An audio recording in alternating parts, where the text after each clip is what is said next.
नई खबर, नया वेव, नया वर्जन। आपको कम बताया नहीं, आपको ज़्यादा बताया जा रहा है। ओमिक्रॉन इतना ज़्यादा बुरा नहीं है। ओमिक्रॉन हल्का वायरस है। ओमिक्रॉन वायरस जो है टेंशन लेने वाला नहीं है। आई होप आप लोग टेंशन नहीं ले रहे हैं तो हमसे बात करिए, हम आपके लिए हैं।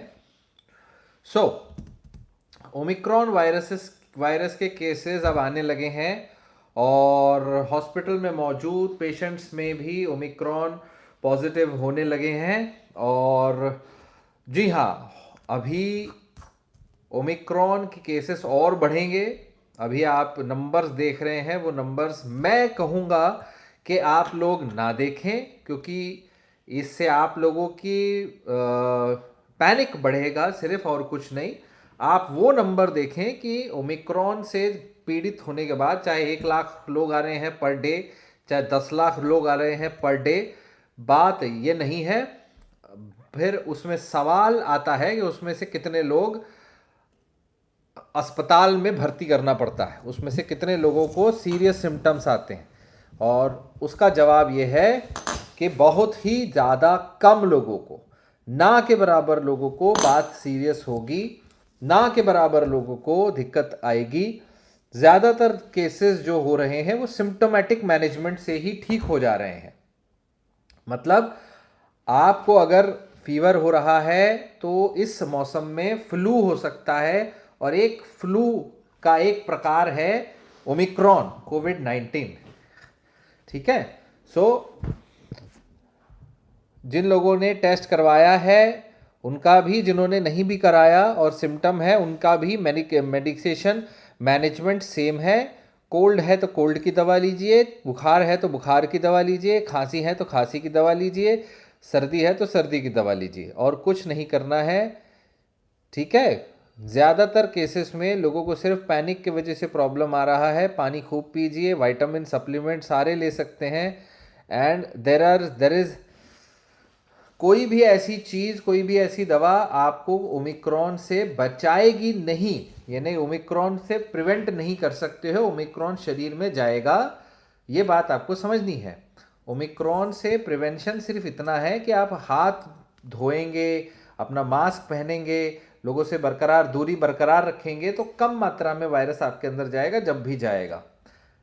लॉकडाउन नहीं लगना चाहिए, बाकायदा कोई लॉजिक नहीं बनता। हॉस्पिटल के एडमिशन्स ही इतने नहीं हो रहे हैं, ना ही किसी प्रकार के आईसीयू फुल हो रहे हैं, ना पेशेंट मर रहे हैं, ना हेल्थ केयर सेक्टर चरमरा रही है, तो लॉकडाउन लगने का लॉजिक नहीं है बाकायदा।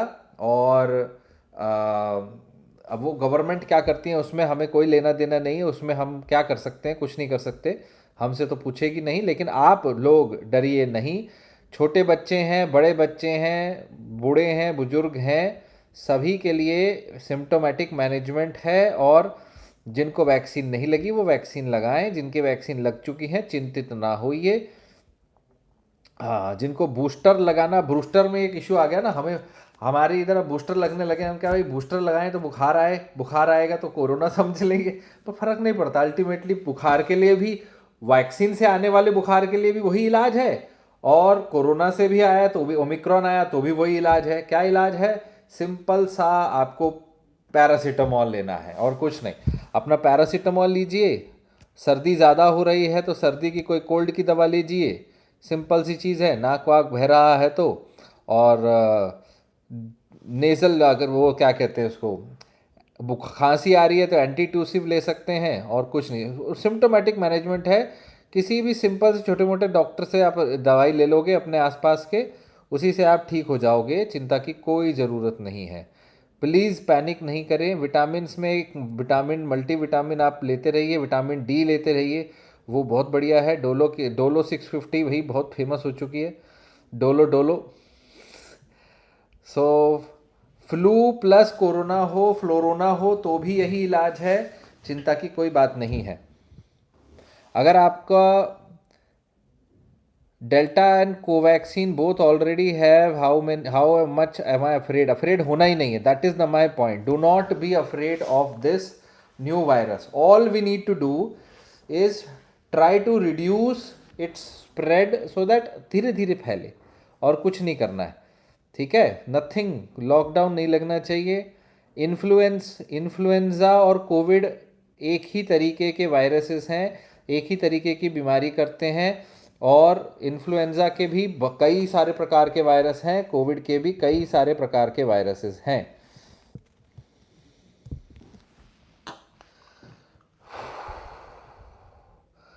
चंडीगढ़ गए थे और आपको 10 days we all got fever, pain in neck, swallowing cough, what to do. अगर आपको, सबसे इम्पोर्टेंट है, अगर आपको गले में खराश है और फीवर ज़्यादा आ रहा है, कफ है, तो आप एक अपने डॉक्टर से बात करके एंटीबायोटिक छोटा सा कोर्स ले लो। वो दे देंगे आपको एजिथ्रोमाइसिन या डॉक्सीसाइक्लिन, ऐसी एंटीबायोटिक का शॉर्ट कोर्स दे देंगे। साथ में आप बीटाडीन के गरारे करो, बीट में चेस्ट ऑन कोल्ड की मेडिसिन ले लो, पैरासीटामॉल ले लो, ऐसी दवाइयाँ लेके आप मैनेज कर सकते हो। एक सिंपल अपने डॉक्टर से कंसल्ट कर लो, कोई टेंशन वाली बात नहीं है। सिंपल से डॉक्टर आपको कंसल्ट कर देंगे, नहीं तो मेरे से ऑनलाइन कंसल्ट कर दो, मैं 5 मिनट में लिख के दे दूंगा क्या क्या लेना है, ठीक हो जाओगे। रिपोर्ट पॉजिटिव नेगेटिव होने में कितना टाइम लगता है? कायदे से 7 दिन के बाद आप कराएं, ज़्यादा बेहतर है। कोरोना के इस बार जो होम आइसोलेशन का टाइम है 14 दिन से 10 दिन से 7 दिन कर दिया गया है, तो 7 दिन के लिए आपको घर में अकेले रहना है। उसके बाद आप आराम से अपना प्रिकॉशन लेके घूम फिर सकते हैं, बाहर निकल सकते हैं। Home isolation is the only norm. और आनंद जी पूछ रहे हैं 50 milligram zinc twice a week, 10,000 international unit vitamin D 5 times a week to protect from COVID at least 50%, and are these good for bodybuilding? Zinc is not required on a regular basis, so zinc की ज़रूरत नहीं है। And vitamin D yes they can, ये ले सकते हैं वो भी, लेकिन 10,000 यूनिट ये 5 times a week आप कुछ महीनों तक ले सकते, 2 या 3, उसके बाद गैप लेना चाहिए वरना एक्सेसिव हो सकता है। They are good for body building, they do not protect from corona or covid, they will just increase your immune system so that you can fight better, right? एक तरीके से इसको प्रोटेक्शन बोल सकते हैं, but not really prevention, okay. जुकाम के लिए सिंपल कोल्ड की दवा लीजिए। कोल्ड कफ है, फीवर है और ओमिक्रॉन ही है, बिल्कुल ओमिक्रॉन मान के चलो, 3 दिन 4 दिन रहता है फिर ठीक हो जाता है। हाँ जी, ओमिक्रॉन वाला जो फीवर आ रहा है 3-4 दिन रह रहा है, या फीवर हो या सर्दी हो, किसी को 1-2 दिन रह रहा है, ठीक हो जा रहा है।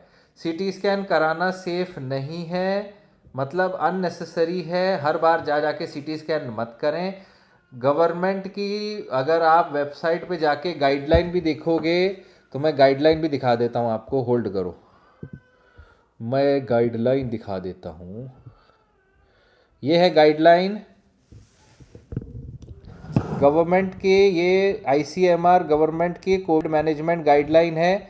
इसमें माइल्ड डिजीज़ के लिए जो इलाज बताया गया है वो अपर रेस्पिरेटरी ट्रैक के लिए केवल आपको हाइड्रेशन ज़रूरी है, एंटीपायरेटिक, एंटी टूसिव, मल्टीविटामिन लेना है, और फिजिशियन डॉक्टर के कांटेक्ट में रहना है।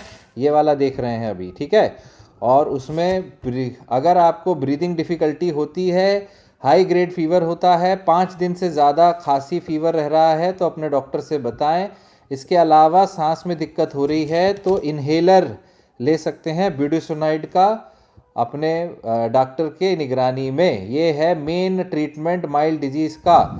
और मॉडरेट डिजीज़ होगी अगर, तो भर्ती करिए अस्पताल में, उस केस में आपको स्टीरॉयड शुरू होगा, उस केस में भर्ती किया जाएगा जब ऑक्सीजन लेवल आपका 92 से नीचे आए, तब भर्ती की ज़रूरत है, वरना नहीं। ऑक्सीजनेशन की ज़रूरत है तो भर्ती की ज़रूरत है। उसके अलावा उस केस में फिर हमें खून पतला करने की दवा भी देनी होगी क्लॉटिंग के लिए, और तब CRP एनॉल के टेस्ट कराने होंगे।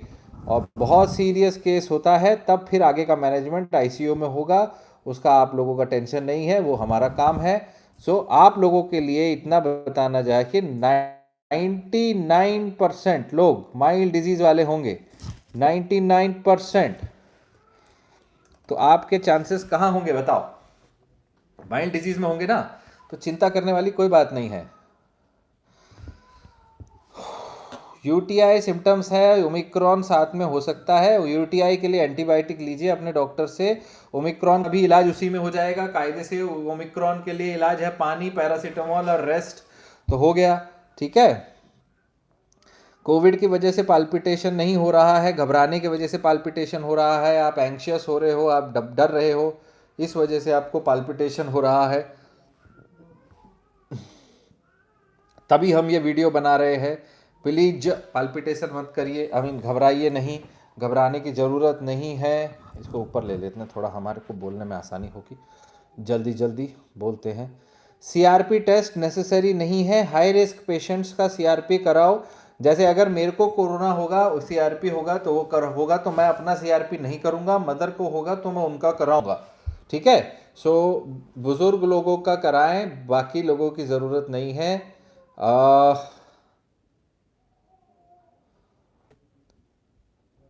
हाँ जी, बोथ कपल जो एक साथ पॉजिटिव हैं, अगर फैमिली में सब लोग पॉजिटिव हैं तो वो एक साथ रह सकते हैं, एक साथ अलग अलग आइसोलेशन की ज़रूरत नहीं है। वैक्सीनेशन से फ़ायदा ये हुआ कि जिन 1% लोग, जो 2%, 1% लोग जो सीरियस होंगे, ज़्यादा चांसेस हैं कि जो लोग अनवैक्सीनेटेड हैं उन लोगों को ज़्यादा सीरियस बीमारी होगी। तो जो वैक्सीनेटेड लोग हैं वो इस प्रकार प्रोटेक्शन में रहेंगे कि उनको वैक्सीन के वजह से कम सीरियस बीमारी होगी। तो ये वैक्सीन का फायदा हुआ। ठीक है। बाकी अभी इस वक्त इतनी तेजी से फैल रहा है कि मुझे तो नहीं लगता पर्सनली कि बूस्टर का फायदा होगा। ये बात बिल्कुल सही है, क्योंकि बूस्टर लगाने के बाद उसको इफेक्ट आने में जितना टाइम लगेगा उतने में तो कोविड हो जाएगा। अगर आपके आसपास, जैसे आप हमारे आसपास किसी को भी कोविड हुआ है आसपास, तो आपको भी छू के गया होगा, इतना खतरनाक तेजी से फैल रहा है। तो छू के जाने वाला तो बिल्कुल है ही। ठीक है। 2 डोज लगाए थे, बढ़िया। Do you personally prefer self home kit? Self home kit वाली ही टेस्टिंग कराओ। अगर आपको सिम्टम है तब आरटीपीसीआर कराओ, वो भी पल्स ड्रॉप क्या होता है, वो भी। किड्स का रिस्क बिल्कुल कम है, बच्चों को भी, किसी को भी ऐसा कोई ख़ास रिस्क नहीं है। बच्चों के केस में तो केवल पैरासीटामोल से ही काम हो जा रहा है, चिंतित होने की कोई भी बात नहीं है मेरे दोस्तों, मित्रों, what ever you call it. अच्छा हाँ, ये ठीक है। मेरा हाथ दुखने लग गया। ये कैसे जूम हो गया क्या? जूम तो नहीं हुआ। बीटाडीन बिल्कुल ठीक है गार्गलिंग के लिए, आप सॉल्ट वाटर गार्गल भी कर सकते हैं। बीटाडीन से वायरस मरता है, सॉल्ट वाटर से नहीं मरता। तो बीटाडीन गार्गल करें अगर गला ख़राब है तो, या खांसी है तो आपके चांसेस कम हो जाएंगे कि आप मुंह के थ्रू लोगों को अपने घर पे दूसरों को फैलाएं। तो बीटाडीन गार्गल करें। पापा को, मम्मी को, किसी को भी अगर सेकेंड वेव में खूंखार बीमारी हुई थी तो इस बार कोविड से 3 दिन 4 दिन प्रॉब्लम ज़्यादा हो सकती है। सो ऐसे में उनको अस्थमा जैसे सिम्टम आ सकते हैं। घर पे अगर जैसे हमारी माता जी ऑक्सीजन पे हैं, तो ऑक्सीजन वाले पेशेंट्स को मॉइस्चर चाहिए तो ह्यूमिडिफायर आप लाएं, ह्यूमिडिफायर रखें। उसके अलावा आप उनको जो नेबुलाइज़र या इन्हेलर है उसकी ज़रूरत ज़्यादा हो सकती है। ओके। रोमांटिक बॉय कह रहे हैं प्लीज़ सुनिए, मेरे ये प्रॉब्लम है। उनके ऐसे मैसेज दिख रहे हैं पर उनकी प्रॉब्लम का नहीं दिख रहा है। प्लीज़ आप सुनिए, प्लीज़ आप सुनिए भाई, प्रॉब्लम तो दिखे आपकी, आपके बाकी मैसेज दिख रहे हैं, प्रॉब्लम नहीं दिख रहे हैं। ठीक है। चिकनगुनिया हो या कोई भी इस प्रकार का वायरस हो, पोस्ट वायरल इलनेस का एक ही इलाज है, पानी पियो, अपना देखभाल सही से करो, और कोई इलाज नहीं है। अच्छा, हमारी कंपनी में भी ओमिक्रॉन के केस आए, all are asymptomatic and 90% will be asymptomatic, don't worry. Flight में ट्रैवल सेफ है, मास्क लगा के क्या अवॉइड करना चाहिए? बिल्कुल जाओ, चिंता मत करो, जहाँ पर अपना काम है काम करो, काम बंद करके कुछ नहीं होने वाला। ये तो 3 दिन की बीमारी वैसे भी हर साल आती है फ्लू की, इसको फ्लू के जैसा मान के चलिए, बस इतना है कि इसके लिए प्रिकॉशंस लिए जा रहे हैं गवर्नमेंट के द्वारा और लोगों के द्वारा, तो उसमें कोई ख़राबी नहीं है। आप अपने तरफ से इसको एक फ्लू मान के चलिए और आगे बढ़िए, टेंशन मत लीजिए। बच्चे अनवैक्सीनेटेड हैं, बच्चों के केस में सीवियर बीमारी नहीं हो रही है, चिंता नहीं करो। गले में पेन के लिए बिटाडीन के गरारे करें, उतना काफ़ी है। और बुखार सा आ रहा है तो कोल्ड की दवा लें। सर्दी में क्या खाना चाहिए? गरम चीज़ें खाइए, गरम सूप पीजिए, फ़ायदा होगा। आ, कोविड हो चुका है अभी आपको तो बूस्टर भूल जाइए। बूस्टर बूस्टर फिर एक आप 15-20 दिन आराम से, 1 महीने बाद सोचिएगा, बल्कि 2-3 महीने बाद सोचिएगा अगर कोविड ऑलरेडी हो गया है तो। सीनियर सिटीज़न के लिए पहली बार लगाना चाह रहे हैं कोविड तो बिल्कुल ज़रूरी हो गया है। बूस्टर की बात हो रही है तो अभी बूस्टर तो उनको वैसे भी नहीं लगेगा, बूस्टर बाद में लगेगा। सो पहली बार लगा रहे हैं तो बिल्कुल लगाइए। थर्ड वेव के बाद ब्लैक फंगस नहीं बढ़ेगा, बिकॉज थर्ड वेव इतनी सीरियस अपने आप नहीं होने वाली है कि ब्लैक फंगस होने के कोई चांस हो। क्योंकि ब्लैक फंगस तब होता है जब बॉडी में स्टेरॉइड्स दिया जाए और बहुत हैवी डोज में दिया जाए।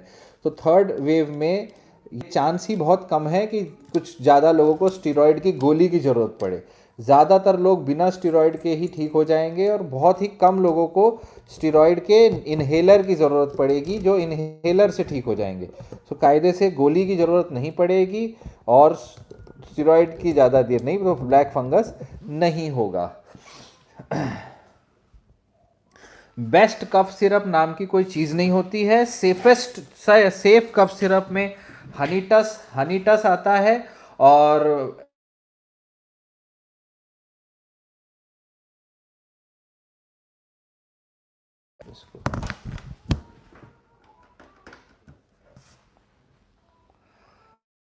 सॉरी, फोन आ गया था।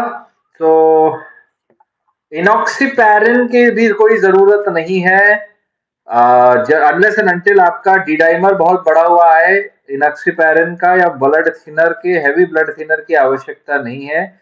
इकोस्प्रिन वाली दवाई ले सकते हैं अगर आपका हाई रिस्क या आपको मॉडरेट रिस्क है, जैसे कि अगर आपकी स्मोकिंग करते हैं या आपको पहले वैक्सीनेशन नहीं लगी है, तो इकोस्प्रिन लेने में कोई नुकसान नहीं है, खास माइनर चीज है। और ये ब्लड थिनर लेने से पहले डी डाइमर जरूर कराएं। ओमेगा 3 जिंदगी भर भी ले सकते हैं, चिंता की कोई बात नहीं है। कोविड का 7 दिन हो चुके हैं, बॉडी पेन हो रहा है तो आप पैरासिटामोल खाएं, खूब सारा पानी पीजिए, ठीक हो जाएगा। और पैरासिटामोल से नहीं ठीक हो रहा तो आप मेफ्टाल फोर्ट खाएं। ओके। कोविड में कॉफी पी सकते हैं, पानी खूब सारा पीना बहुत जरूरी है। पहले 4 लीटर पानी, फिर 1 कॉफी, और मतलब पूरे दिन में 2 कॉफी और 4 लीटर पानी। गले में दर्द है, हेडेक है, तो इसे ओमिक्रॉन ही मान के चले भैया। कोविड ही है, ओमिक्रॉन ही है, चिंतित ना होइए। अपना आसपास के डॉक्टर से ऑनलाइन कंसल्टेशन करें। जिनको हमसे करना है वो हमें व्हाट्सएप पे मैसेज करें 7827570775। फीवर है, सोर थ्रोट है, yes Rishabh, this is also Covid.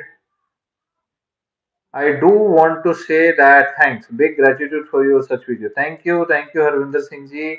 Camera आपकी दादी के जूम कर रहा, दाढ़ी पे जूम कर रहा है, ऐसा क्यों कर रहा है? सर मेरे पापा को वेव 1 में सीरियस कोविड हुआ था, पोस्ट कोविड बाद आप 3 महीने पहले रिकवर हुए हैं। चिंता मत करिए, मुझे पता है, डर लगता है, और मैं भी आप ही के जैसा हूँ। मदर हमारी भी 24 घंटे ऑक्सीजन पे हैं, रोज की दिक्कतें चलती हैं, मैं समझता हूँ, पर मैं खुद बोल रहा हूँ, चिंता मत करो। इस वाले कोरोना वायरस से चिंता मत करो, डरने की बात नहीं है, डरने की जरूरत नहीं है। हाँ, टाइफॉइड इसमें भी पॉजिटिव आ सकता है, टाइफी डॉट। सो ये मत सोचिएगा कि टाइफॉइड ही हुआ है। टाइफॉइड फीवर में पेट के सिम्टम्स आएंगे, उल्टी या लूज मोशन या पेट दर्द। अगर वो नहीं है तो कोरोना का भी टेस्ट कराओ। टाइफी डॉट पॉजिटिव आ रहा है, कोविड भी पॉजिटिव आ रहा है, वो ओवरलैपिंग एंटीबॉडीज होते हैं इसलिए आ रहे हैं, तो कोविड का ही ट्रीटमेंट चलेगा। या एक एंटीबायोटिक लेने में कोई मेजर नुकसान नहीं है अगर टाइफाइड भी लग रहा है आपको। अब वो पता नहीं, अब ठीक दिख रहा है? ज़ूम आ गया था, अब ठीक दिख रहा है क्या? अब ठीक दिख रहा है? हरप्रीत कौर जी, ठीक दिख रहा है? वैक्सीन के बाद लूज मोशन हो रहे हैं, it's a side effect, common है, 2 दिन में ठीक हो जाएगा, चिंता मत करिए। एक लोपेरामाइड दे दो, रोको नाम से आती है, रेसिकाडोट्रिल दे दो। हेलो हेलो, नो नो, ठीक नहीं दिख रहा है, कांट सी। तो मैं काट के फिर से करता हूँ।